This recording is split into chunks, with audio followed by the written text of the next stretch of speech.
Bonjour à tous et bienvenue sur le pack Happy Life. Je suis Vanessa. Aujourd'hui, nous allons voir comment apprendre la propreté à un enfant autiste. Juste après ça.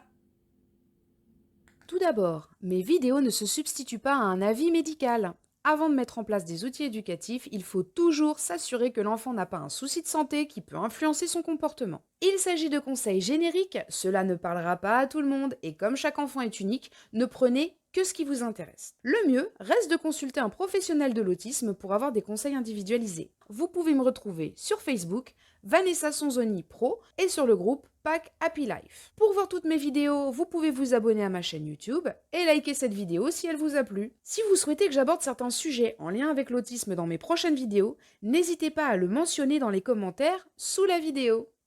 C'est parti! Ça y est, c'est l'été. Du coup, je me suis dit que ce serait le bon moment pour vous donner des petites astuces pour toutes les familles qui ont envie de travailler la propreté avec leur enfant, qui se disent allez, on va se saisir des vacances pour commencer ce travail-là. Du coup, voilà cette vidéo. En revanche, je vous préviens tout de suite, il va y avoir beaucoup d'informations. C'est une vidéo qui va être très costaude.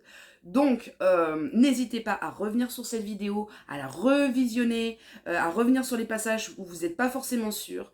En parallèle, je vous laisse sur mon site internet euh, un premier papier avec le récapitulatif de cette vidéo-là et également une grille pour travailler la propreté. Même s'il y a plein d'autres modèles qui existent sur internet, je vous ai fait une petite grille de départ.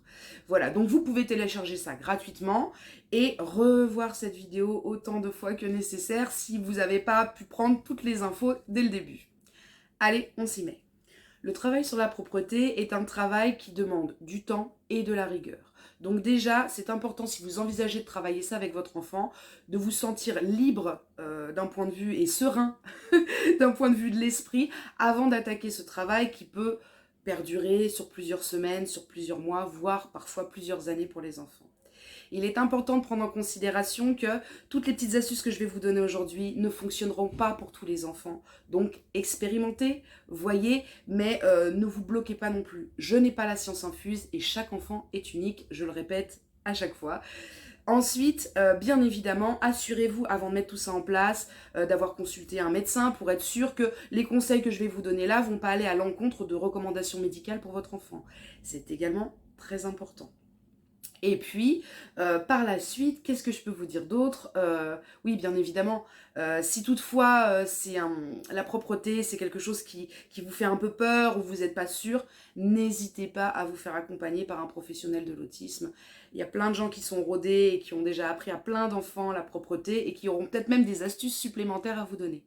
Voilà, en tout cas, pas de pression, mais libérez-vous du temps pour pouvoir travailler ça avec votre enfant pour que ça se passe le plus en douceur possible. Alors, il est vrai que la propreté, comme je vous le disais, c'est un apprentissage qui est pas toujours très drôle à mettre en place, qui peut prendre beaucoup de temps, mais du coup qui demande vraiment une volonté de s'y mettre. Voilà. Donc il faut y aller sereinement, certes, mais par contre, il y a des apprentissages qu'on peut laisser traîner, où on se dit, bon, bah on verra ça plus tard, ou ça c'est pas trop grave, on se focalise sur autre chose.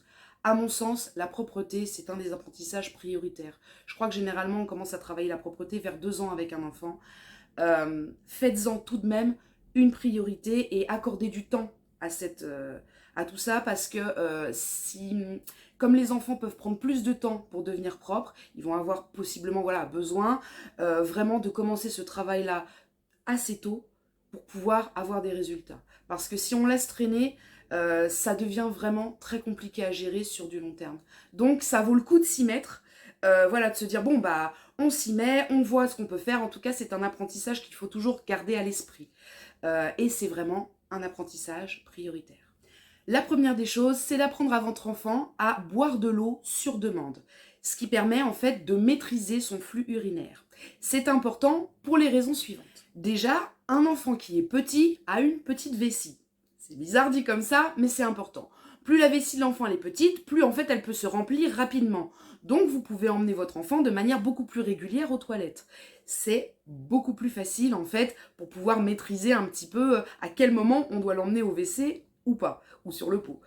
Alors qu'un enfant qui grandit, il peut se retenir pendant des heures et des heures. Donc travailler la propreté, ça devient beaucoup, beaucoup plus difficile parce que ça s'étale sur des plus longues périodes et voire même parfois ça devient impossible parce qu'on ne peut pas y passer toute la journée, quoi.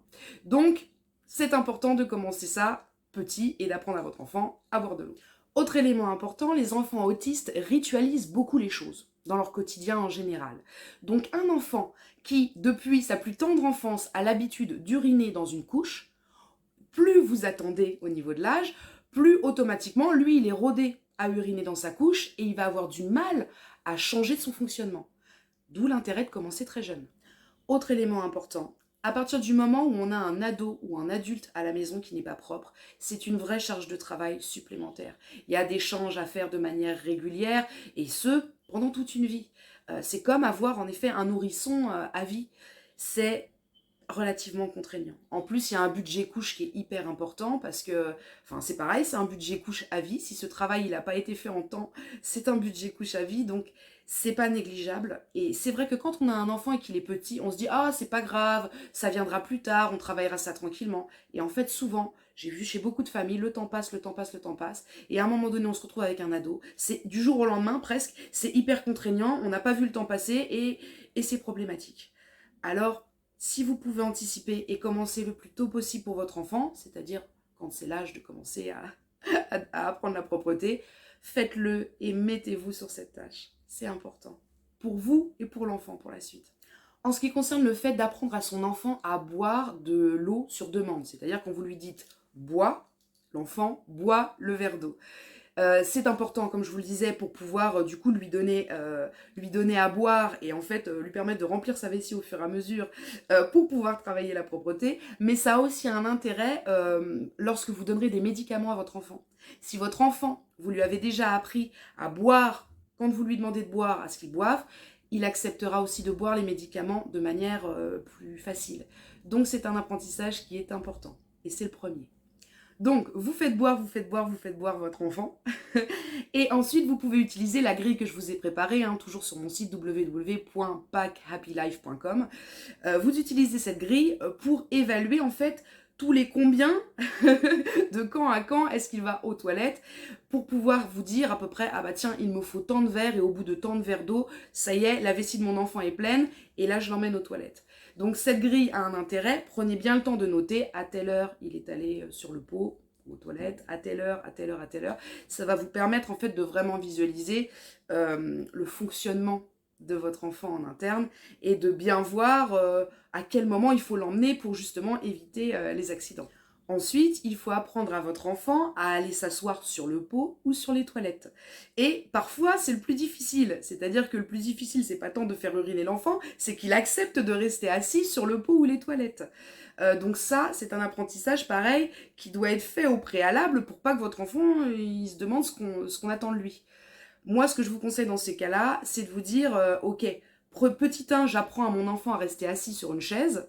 Et une fois que déjà mon enfant est capable de rester assis sur une chaise, là ensuite je lui demande de faire la même chose sur un pot ou sur des toilettes. C'est des étapes mais qui peuvent être importantes et intéressantes. Si votre enfant déjà il n'arrive pas à rester assis sur une chaise, il ne va pas voir l'intérêt de rester assis sur le pot. Donc éventuellement essayez de commencer dans ce sens-là. Au début de la vidéo, je vous disais qu'il était important de s'octroyer du temps pour travailler la propreté avec son enfant.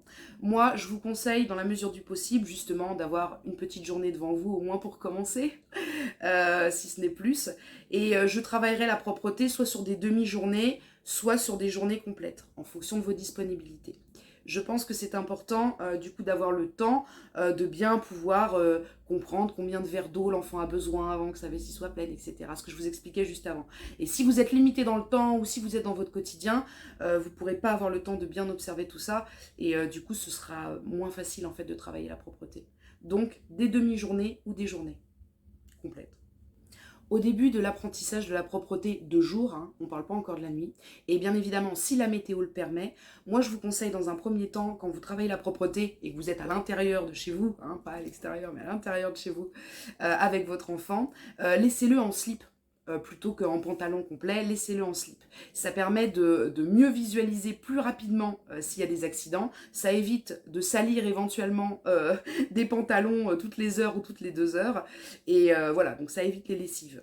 Donc, idéalement, si vous avez le temps, que votre enfant il est chez vous, que vous êtes au chaud, voilà, et qu'il est bien, optez plutôt pour le laisser en slip, pour pouvoir l'emmener plus rapidement, et surtout visualiser plus rapidement s'il y a des débuts d'accident et qu'il faut l'emmener rapidement au pot pour qu'il comprenne qu'il est censé uriner sur le pot. Voilà, petite astuce. Au début, vous n'allez pas trop savoir combien de verres il faut à votre enfant avant qu'il ait besoin d'aller uriner.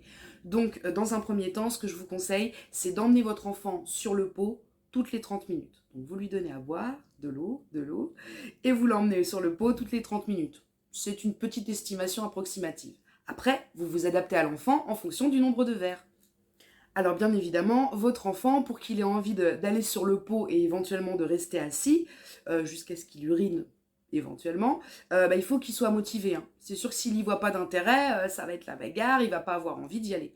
Donc je vous conseille de trouver un objet que votre enfant adore, qui est facile à emmener sur le pot, et éventuellement que l'enfant ne peut avoir que dans ce contexte-là. Je vous prends par exemple l'exemple d'un enfant qui adore la tablette. C'est l'exemple simple. S'il a la tablette en permanence et que vous lui donnez sur le pot pour le motiver à rester assis sur le pot, il va pas voir l'intérêt de rester assis puisqu'il peut très bien être assis sur le canapé, par terre dans sa chambre. De toute façon, il a la tablette. Alors que si la tablette, il l'a que très rarement, mais par contre, à chaque fois qu'il va s'asseoir sur le pot, il a le droit à la tablette, là, il verra beaucoup plus d'intérêt à se dire « Ah ok, je vais pouvoir avoir la tablette, donc je vais m'asseoir sur le pot ». Donc voilà, c'est une petite astuce supplémentaire. Si vous donnez, si vous choisissez un objet qui va vraiment vous permettre finalement de motiver votre enfant. Et il faut lui donner envie, il faut que ce soit un moment plaisant pour lui. Donc utilisez les outils que vous avez en votre possession. Là, je vous disais la tablette, mais il y a plein d'autres choses. L'enfant peut très bien adorer un petit livre musical. Il peut très bien aimer une petite boule qui fait de la lumière. Ça peut très bien être un ballon de baudruche. Ça peut aussi être les bulles. Peut-être qu'il peut avoir les bulles que quand il est assis sur les toilettes, bien posément, s'il aime ça. Donc, observez bien, trouvez quelque chose de simple que vous pouvez prendre et enlever assez rapidement pour pouvoir finalement rendre ce moment plaisant, encore une fois, et agréable pour votre enfant. Au début de cet apprentissage, on a souvent beaucoup d'enfants qui crient, qui pleurent, qui sont dans la lutte, qui n'ont pas du tout envie d'aller s'asseoir sur les WC parce qu'ils ne comprennent pas ce qui est attendu d'eux et pourquoi est-ce qu'on devrait les asseoir sur un pot ou sur les WC. Donc, vous inquiétez pas non plus, c'est quand même assez récurrent, l'enfant ne comprend pas forcément. C'est pour ça que je vous invite vraiment à trouver un objet, que ce soit une vidéo, une musique, enfin bon bref, tout ce que vous pouvez connaître de votre enfant, trouvez un objet ou quelque chose qu'il peut obtenir et qui va lui faire plaisir pour le motiver. Parce qu'au moins, si dans un premier temps, il ne comprend pas pourquoi est-ce qu'on veut l'amener aux toilettes, au moins, vous allez rendre ce moment sympa pour lui. Et c'est tout ce qui compte dans un premier temps, qu'il accepte de s'asseoir et qu'il se sente à l'aise. Personne n'a envie d'être stressé sur les toilettes. On est bien d'accord. Donc, faites en sorte que ce moment, ce soit cool. Parce qu'au premier abord, votre enfant, lui, il va peut-être un peu paniquer, un peu crier, et il va pas trop comprendre ce qui se passe. Donc, plus vous rendrez ce moment agréable, plus l'enfant va accepter et se poser tout doucement. Dès le début, je vous conseille à chaque fois que vous emmenez votre enfant sur le pot ou sur les toilettes, de lui dire « toilette » au moment où vous l'emmenez sur le pot. Donc vous verbalisez en fait ce qui permet d'associer le mot à l'action que vous êtes en train de mettre en place. Vous pouvez aussi utiliser un pictogramme, dire « toilette » en montrant le pictogramme et emmener l'enfant. Ça lui permet vraiment d'associer encore une fois le mot à l'action et au fur et à mesure, si un jour votre enfant devient verbal, peut-être qu'il dira toilette pour aller aux toilettes. Ou peut-être que si vous l'avez habitué à lui montrer le picto qui correspond à toilette, peut-être qu'il dira pas toilette, mais au moins il vous montrera le picto toilette quand il aura envie d'aller aux toilettes. Ça, c'est pour plus tard. En tout cas, dès le début, verbalisez au moins toilette. Comme ça, on apprend à l'enfant gentiment à associer ce mot au fait d'aller aux toilettes. Ensuite, dès que vous êtes à côté du pot, vous vous mettez derrière l'enfant, vous le guidez en main sur main pour enlever son pantalon s'il a son pantalon, baisser son slip s'il a son slip, et ensuite s'asseoir. guidez-le en main sur main pour qu'il apprenne les gestes, l'enchaînement des gestes au fur et à mesure. Et dès le début. C'est-à-dire que c'est comme si lui le faisait, sauf que vous êtes derrière et vous l'aidez physiquement. Mais au moins, il prend l'habitude de faire ce geste-là pour baisser son pantalon ou baisser son slip avant de s'asseoir. Voilà, c'est toute une petite organisation étape par étape. Ensuite, il est très important de nous donner l'objet. Alors, on va prendre cette idée de tablette. Voilà, comme ça, au moins, on a un objet fixe. Et si je vous parle de tablette, vous comprenez que ce n'est pas forcément la tablette, mais l'objet que l'enfant aime. Donc, au moment où vous arrivez au pot, vous aidez l'enfant à s'asseoir et vous lui donnez immédiatement la tablette. D'accord ? Il faut comprendre que dès que l'enfant se relève, soit vous faites pause sur ce qui était la vidéo qui était en cours par exemple, soit vous enlevez tout de suite l'objet. Et en fait, c'est seulement quand il est assis qu'il peut obtenir l'objet, qu'il comprenne bien ce qui est attendu de lui. Que s'il se lève, il n'y a plus l'objet. Ah d'accord. Donc, si je m'assois, je peux obtenir l'objet. Il faut que ce soit vraiment instantané. S'il se relève et qu'il ne comprend pas trop, guidez-le physiquement avec le plus de douceur possible. Hein. Encore une fois, on ne veut pas être dans la lutte avec l'enfant. Guidez-le pour se rasseoir et pouf, tout de suite, vous lui redonnez l'objet. À un moment donné, à force de répétition, il devrait comprendre et réussir à s'asseoir de manière plus posée, voire de manière beaucoup plus spontanée. Au début, votre enfant risque de ne réussir à s'asseoir que quelques secondes sur le pot. C'est pas grave, d'accord ? C'est un apprentissage qui est progressif. Félicitez-le, ne serait-ce que parce qu'il a réussi à poser une demi-fesse sur le pot. C'est déjà super. Et vous allez progressivement augmenter vos exigences de manière à ce qu'il y arrive de plus en plus. Mais pensez bien à le féliciter. Et de votre côté, soyez patient, soyez indulgent. Il reste quelques secondes, super. Ok, on passe à autre chose. Et on le ramène un petit peu plus tard. Allez, on réessaye. Au fur et à mesure, jour après jour, normalement, votre enfant devrait progressivement comprendre qu'il peut rester assis, que plus il reste assis longtemps, plus c'est sympa et qu'il n'y a pas de risque pour lui, quoi. Mais il faut bien qu'il comprenne le système déjà. Si votre enfant reste assis sur le pot, sans trop de difficultés, quelques minutes. Donc, d'où l'intérêt de le faire boire, parce qu'au moment où de toute façon sa vessie va être pleine, il va commencer à uriner. Et là, plus il va se rendre compte que dès qu'il urine sur le pot, ouais, vous le félicitez, en plus il a son jouet qu'il aime bien, ou son objet, et que c'est la fête au village, à un moment donné, à force de répétition, encore une fois, il va comprendre que ce qui est attendu de lui, c'est d'uriner sur le pot ou sur les toilettes. Donc pensez à surtout bien féliciter l'enfant au moment où il est assis tranquille et où il arrive à uriner, feu d'artifice. Voilà. L'étape suivante, bien sûr, c'est de guider votre enfant en main sur main. Vous le guidez à prendre le papier, s'essuyer, poser dans le pot, remonter son slip en main sur main, encore une fois. Ensuite, remonter son pantalon. Comme ça, vous lui montrez bien toutes les étapes, les unes après les autres, qui sont les étapes qui seront répétées finalement toute sa vie à chaque fois qu'il ira aux toilettes. Donc lorsque vous emmenez un enfant sur le pot, dans un premier temps, en tout cas, il est très important de rester à proximité de l'enfant.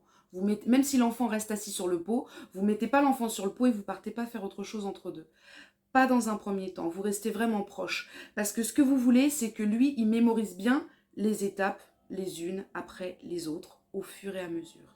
Et pour qu'il puisse maîtriser toutes ces étapes au fur et à mesure, il ne faut pas qu'il y ait quoi que ce soit d'autre qui vienne entre les étapes. C'est-à-dire que votre enfant il se lève et qu'il commence à aller se balader du pot et qu'il commence à aller se balader dans le salon par exemple. Non. Donc restez à proximité, vous vous éloignerez au moment où votre enfant il aura déjà bien compris les étapes et où il sera en mesure de les enchaîner par lui-même. Tant que ce n'est pas le cas, restez à proximité pour le guider physiquement pour l'enchaînement de ces étapes-là. Plus vous répéterez avec votre enfant les étapes, je bois de l'eau, je vais sur le pot, etc., plus par la répétition, votre enfant va apprendre en fait ce qu'il faut faire, dans quel ordre, et surtout il va comprendre qu'il ne va pas rester sur le pot bloqué pendant des heures. Donc, parce que c'est ça aussi, pourquoi les enfants luttent, etc., parce qu'ils ne comprennent pas la temporalité, ils ne comprennent pas combien de temps ils vont devoir rester assis. Et nous, ce qu'on veut, c'est qu'ils comprennent qu'en fait, ils restent assis. Une fois qu'ils ont uriné, ils peuvent se lever, ils peuvent partir. Mais ça, eux, au début, ils ne le comprennent pas. Donc c'est seulement par la répétition de toutes ces petites étapes au fur et à mesure qu'à un moment donné, l'enfant se dit « Ah, mais c'est bon, je ne vais pas y rester bloqué toute ma vie. Donc j'enchaîne les étapes. Une fois que j'ai fait les étapes, c'est bon, je peux passer à autre chose. » Donc, il sera moins contraint d'y aller. Il ira, il enchaînera beaucoup plus sereinement tout ce qu'il y a à faire. Pareil, on est sur des enfants qui ritualisent toutes les choses. Donc, dans un premier temps, quand vous démarrez cet apprentissage, l'idéal, c'est si le pot est toujours à proximité de l'enfant, dans la même pièce, etc. Faites bouger le pot de pièce. Parce que si l'enfant, par exemple, au début, il n'a pas vraiment envie d'aller sur le pot parce qu'il n'a pas encore trop compris à quoi ça servait. Si le pot, il est placé toujours au même endroit, vous allez voir la crise que l'enfant va faire. Il ne voudra pas aller au pot parce que dès que vous commencerez à l'emmener à cet endroit-là, il va comprendre ce qui va se passer et ça peut partir dans tous les sens. Donc, dans un premier temps, vous mettez le pot, l'enfant est dans le salon, vous mettez le pot dans le salon, et vous le changez de place. Comme ça, l'enfant, en fait, finalement, il ne va pas conditionner à tel endroit, on me force à m'asseoir, par exemple. Hein, surtout s'il ne le vit pas très bien au début. Donc, vous changez le pot. Et ensuite, vous verrez. En plus, plus le pot est proche de l'enfant, plus vous pouvez éviter les accidents pipi. Et ça, c'est pas négligeable. Une fois que l'enfant a bien appris toutes les étapes et qu'il les a bien intégrées, etc., là, vous pouvez enfin déposer le pot dans les toilettes pour que l'enfant comprenne, au moment où j'urine sur le pot, c'est au WC que ça se passe. Et puis, par la suite, vous lui demandez non plus de s'asseoir sur le pot, mais sur les WC. Toujours, encore une fois, avec un objet ou un jeu que l'enfant adore, qui lui permet de garder sa motivation et de comprendre un petit peu mieux où on l'emmène et que quoi qu'il en soit, ça va être un moment sympa. D'accord ? Donc ça, c'est très important et surtout, encore une fois, pour chaque effort que votre enfant produit, pour chaque petit changement, pour chaque petite chose qui lui demande un gros effort parce qu'il ne sait pas toujours où on l'emmène, ni ce qui va se passer, félicitez votre enfant à chaque fois, c'est important. Ensuite, vous pourrez faire disparaître le pot progressivement, puisque l'enfant aura pris l'habitude d'aller aux toilettes, sur les toilettes. et puis c'est pareil, une fois que votre enfant est capable d'enchaîner toutes les petites actions par lui-même, vous pouvez commencer à vous éloigner également physiquement et à ce que tout ça devienne progressivement instinctif. J'insiste de nouveau sur l'utilisation de la grille, justement pour évaluer un petit peu combien de fois votre enfant urine, etc., à quelle heure. Prenez bien le temps de remplir cette grille parce que c'est vraiment ce qui va vous permettre d'objectiver un petit peu les progrès aussi de votre enfant en fonction du nombre d'accidents pipi ou pas. Et c'est ce qui va vous permettre de savoir en fonction de votre enfant réellement tous les combien il faut que vous l'emmeniez aux toilettes. Donc, saisissez-vous bien de cet outil qui est vraiment important. Lorsqu'il y a des accidents pipi, alors ça, c'est sûr, ça arrive. Hein. Toujours quand on travaille sur la propreté, ça arrive. Et ben en fait, il est important d'apprendre à votre enfant l'enchaînement logique. C'est-à-dire, on enlève son slip, qui est souillé, on va le mettre au sale, ensuite on prend un papier, on nettoie l'endroit qu'on a sali, on va mettre à la poubelle. Pas besoin d'y mettre de l'émotion de votre part, de « ah, c'est pas bien » ou « ah, c'est pas content ». Non, montrez-lui juste l'enchaînement à suivre quand on salit. Ensuite, si l'enfant s'amuse à l'idée de se faire pipi dessus et que ça le fait beaucoup rigoler, là, c'est un petit peu différent. Donc, si ça amuse l'enfant de se faire pipi dessus, c'est généralement soit parce que la sensation, il la trouve rigolote, soit parce que votre réaction à vous le fait rire, l'amuse, parce qu'il voit peut-être que ça génère une émotion chez vous. Donc, si jamais ça amuse l'enfant de s'uriner dessus, surtout, et encore plus, gardez une vraie neutralité émotionnelle. Faites-lui enchaîner les fameuses étapes que je viens de vous mentionner. Voilà, et vous recommencez le système de « allez, on te redonne de l'eau » et vous reprenez juste le process depuis le début. Ne rentrez pas dans l'émotionnel. Si votre enfant, ça l'amuse d'appuyer sur le bouton et d'énerver son papa ou sa maman, et qu'il trouve ça vachement rigolo, et s'il comprend surtout que s'il se fait pipi dessus ou qu'il fait une flaque dans le salon, là, ça va vous faire monter émotionnellement, peut-être qu'en fait, ça va l'amuser encore plus. Et ce qu'on veut, c'est que nous, ils prennent plus de plaisir à être sur le pot et à uriner sur le pot, plutôt qu'à vous enquiquiner. Donc, neutralité émotionnelle quand c'est comme ça. En revanche, dès qu'il enchaîne une bonne action, c'est-à-dire selon l'enchaînement de base d'aller sur le pot, de s'habiller, de se déshabiller, etc., d'uriner, là, vous le félicitez à fond. Et si jamais, y a un accident, vous enchaînez Ok, on va mettre au sale, etc. Mais pas d'état d'âme par rapport à ça. Vous voyez, seulement de l'attention et beaucoup de joie au moment où il réussit et où voilà, où tout se passe bien. Au moment où votre enfant il a bien compris ce système d'aller au pot ou d'aller sur les toilettes, d'uriner sur les toilettes, etc., et que tout se passe bien, à partir de ce moment-là, vous pouvez commencer à réduire les quantités d'eau que vous donnez à votre enfant. Et progressivement, le rendre de plus en plus autonome pour l'emmener aux toilettes de moins en moins régulièrement. La régularité, en fait, le fait de beaucoup donner d'eau à l'enfant au début pour qu'il aille de manière récurrente aux toilettes, c'est vraiment pour qu'il prenne l'habitude de ces enchaînements-là. Parce que plus il répète ça, plus il intègre ce qui est attendu de lui. Mais à un moment donné, si les étapes elles sont intégrées, vous pouvez réduire les quantités d'eau et l'emmener de moins en moins souvent au WC. Et c'est de là que ça devient de moins en moins contraignant pour chacun. Au fur et à mesure, vous n'aurez plus qu'à emmener votre enfant toutes les heures, puis toutes les 2 heures, puis etc. De moins en moins. Ce qui sera intéressant, c'est d'apprendre à votre enfant à demander à aller aux toilettes. Là, vous pouvez entre autres utiliser les pictogrammes ou la verbalisation, en fonction de votre enfant, bien sûr, ça c'est de la communication, c'est différent. Mais s'il est déjà autonome quand vous l'y emmenez, ensuite il faut lui apprendre à demander quand il a envie. Et les pictogrammes, c'est plutôt pas mal. Vous mettez un petit picto toilette qu'il a déjà vu depuis le début, puisqu'à chaque fois, vous lui montrez le pictogramme et vous lui dites toilette depuis le début. Donc il sait très bien ce que représente cette image-là, s'il décrypte les pictogrammes, bien sûr. Sinon, utilisez une photo de vos toilettes, si c'est plus représentatif pour l'enfant. Et bien en fait, vous pouvez accrocher ça quelque part dans les pièces où l'enfant se situe et l'amener à s'en saisir à un moment donné pour pouvoir vous le demander au moment où il en a envie.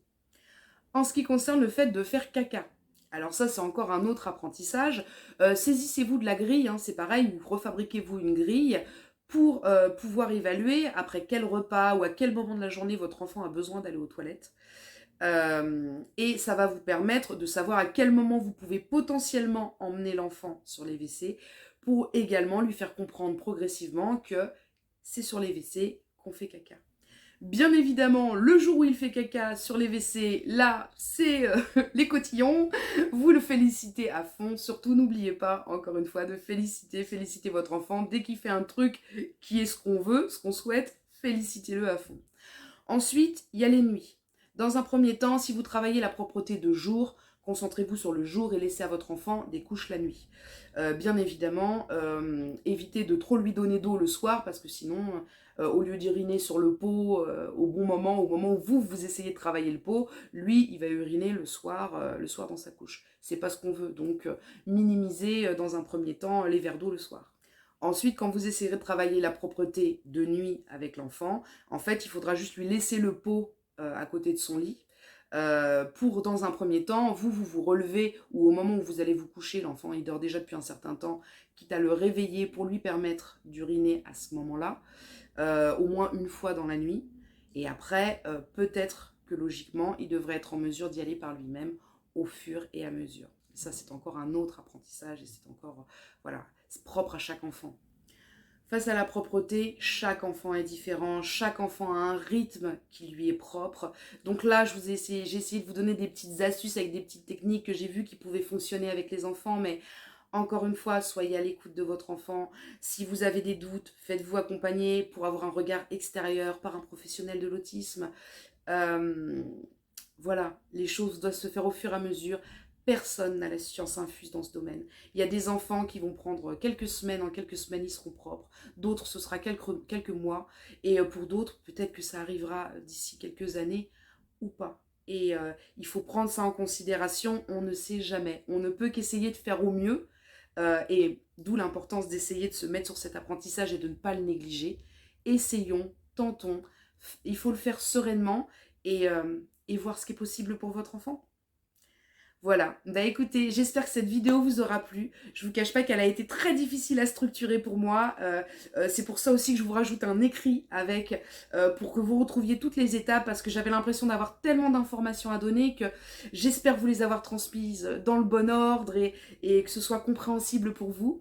Et puis n'hésitez pas à me faire vos retours, surtout en commentaire sur cette vidéo.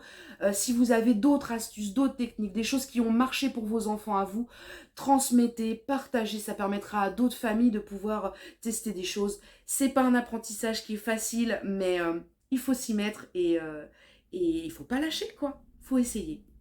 Voilà, je vous dis à très bientôt et je vous souhaite une bonne journée.